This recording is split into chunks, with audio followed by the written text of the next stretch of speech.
একবার ভজ মানুষের চরণ দুটি, নিত্য বস্তু হবে খাঁটি। একবার ভজ মানুষের চরণ দুটি, নিত্য বস্তু হবে খাঁটি।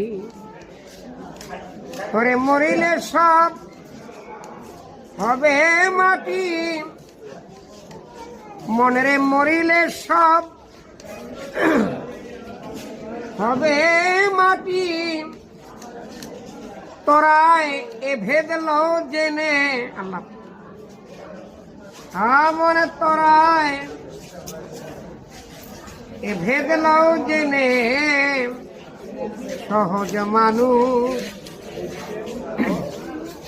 ভোজে দেখ না রে মন এ দিব্য জ্ঞানে।